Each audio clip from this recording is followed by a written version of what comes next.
আজ এই ভিডিওতে আপনাদের সাথে শেয়ার করতে যাচ্ছি এমন 10টি মজাদার সাইকোলজি ফ্যাক্ট যেগুলো আপনি আপনার ব্যক্তিগত এবং কর্মজীবনে প্রয়োগ করে অনেক সুফল পেতে পারেন। চলুন জেনে নেওয়া যাক। ফ্যাক্ট নাম্বার 10, কেউ যখন আপনার দিকে তাকিয়ে থাকবে আপনি তখন তার জুতোর দিকে তাকাবেন। রাস্তায়, গাড়িতে বা যে কোনো জায়গায় যখন কেউ আপনার দিকে এক দৃষ্টিতে তাকিয়ে থাকবে তখন আপনি এক দৃষ্টিতে তার জুতোর দিকে তাকিয়ে থাকবেন। চোখ সরাবেন না। দেখবেন তার মধ্যে ইতস্তত ভাব কাজ করছে, সে লজ্জাবোধ করবে এবং তখন আপনার থেকে চোখ সরিয়ে নিতে এক প্রকার বাধ্য হবে। বিশেষ করে মেয়েরা এই ট্রিক্সটা ফলো করতে পারেন। ফ্যাক্ট নাম্বার 9, কাউকে কোনো কাজের জন্য জিজ্ঞেস না করে অনুরোধ করুন। যেমন ধরুন, আমরা সচরাচর এমনভাবে প্রশ্ন করে থাকি, আপনি কি আমার এই কাজটি করে দিতে পারবেন? না, এভাবে প্রশ্ন করবেন না। সরাসরি অনুরোধ করবেন যে দয়া করে আপনি আমার এই কাজটি করে দিন। দেখবেন তখন আর সে আপনাকে না করতে পারবে না। তাই কাউকে দিয়ে কোনো কাজ করিয়ে নেওয়ার জন্য এই সাইকোলজিক্যাল হ্যাকটা অনেক কার্যকরী। নাম্বার 8, দেহভঙ্গি দিয়ে সামনের জনের প্রতি আগ্রহ প্রকাশ করুন।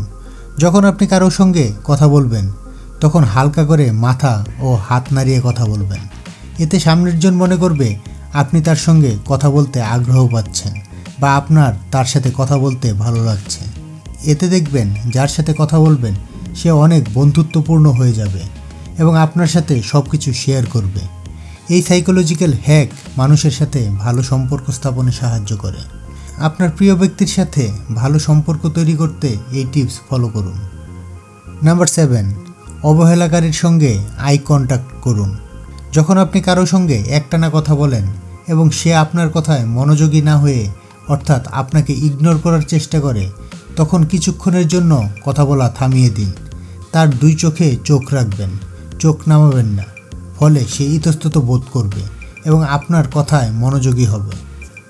ফ্যাক্ট নাম্বার 6, আপনি যদি জানেন যে মিটিংয়ে কেউ আপনার সাথে বাজে ব্যবহার করবে, আপনাকে ধুয়ে দিবে, তাহলে তার পাশে বসার চেষ্টা করুন।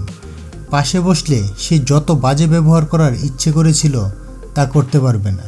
একেবারে পাশে বসা লোকের সাথে বাজে আচরণ করা মানুষের জন্য কঠিন। আর তর্ক করার সময় সামনাসামনি বসবেন না বা দাঁড়াবেন না, পাশাপাশি বসুন, তাহলে আর্গুমেন্ট কম হবে। নাম্বার 5, এরকম অনেক মানুষ আছেন যারা আপনার ড্রেস বা জুতো বা ঘড়ি দেখেই সেগুলি সম্পর্কে জানতে চান, কিন্তু আপনি সেগুলোর ব্যাপারে বিশেষ মত প্রকাশ করতে চান না। এক্ষেত্রে আপনি ডাইভার্ট সাইকোলজি ট্রিক ব্যবহার করতে পারেন। আপনাকে এরকম প্রশ্ন কেউ করলে আপনি উল্টো তাকে বলুন, বাহ, তোমার ঘড়িটা তো দারুণ, অথবা এই ড্রেসে তোমাকে দারুণ লাগছে, বা তোমাকে আজ অনেক কিউট লাগছে, ইত্যাদি ইত্যাদি। এর ফলে দেখবেন সেই ব্যক্তিটি নিজের প্রশংসা শুনে আপনাকে প্রশ্ন জিজ্ঞাসা করার বিষয় নিমিষেই ভুলে যাবে। নাম্বার 4, কেউ আপনাকে পছন্দ করে কিনা জানতে চান? তাহলে আপনাকে একটি জিনিস লক্ষ্য করতে হবে। যখন কিছু মানুষ একসাথে গল্প করে এবং হাসাহাসি করে তখন প্রতিটা মানুষই তার সবচেয়ে পছন্দের মানুষটার দিকেই তাকাবে বেশি। আর তখন আপনি চট করেই বুঝতে পারবেন কে কাকে পছন্দ করে। যদি দেখেন হাসতে হাসতে কয়েক সেকেন্ডের জন্য হলেও কেউ আপনার দিকে তাকিয়ে আছে, তাহলে যে আপনাকে দেখছে সে আসলে আপনাকে অনেকটাই পছন্দ করে। এভাবে আপনি কে কাকে পছন্দ করে সেটিও যাচাই করতে পারবেন। এক্ষেত্রে হাসার সময় সেই মানুষ দুটি একে অপরের দিকে তাকাবে। নাম্বার 3, কেউ আপনার সাথে কথাই বলে যাচ্ছে, থামার কোনো লক্ষণ নেই, অথচ আপনি আর তার কথা শুনতে চান না, বিরক্তি আসছে তার কথা শুনে। তাহলে এক কাজ করুন, আপনার হাতে কলম, পেন্সিল, চাবি বা কাছে যা আছে তা মাটিতে ফেলে দিন। এরপর ঝুঁকে সেটিকে তুলে নিন। দেখবেন কিছুক্ষণের জন্য সেই ব্যক্তি থেমে যাবে, অর্থাৎ তার একঘেয়েমি কথাতে একটি ফুল স্টপ এসে যাবে। এরপর সে আর আগের মতো কথা বলার পরিস্থিতিতে থাকবে না, তার কথা অনেকটাই ছোট হয়ে যাবে। বিশ্বাস না হলে আজই করে দেখুন। নাম্বার 2, আপনি যদি কারো সাথে অনেকক্ষণ কথা বলতে চান তবে তিনি যেই বিষয়ে বেশি আগ্রহী সেই বিষয়ে কথা বলুন। দেখবেন তাকে কথা দিয়ে আটকে রাখতে পারবেন অনেকক্ষণ। ফ্যাক্ট নাম্বার 1, আপনার চারপাশে তাকিয়ে যা আছে তা মনে রাখার চেষ্টা করুন। এরপর চোখ বন্ধ করে তা মনে করার চেষ্টা করুন কি কি দেখেছেন। চোখ খুলে চেক করে দেখুন কতটুকু পারলেন।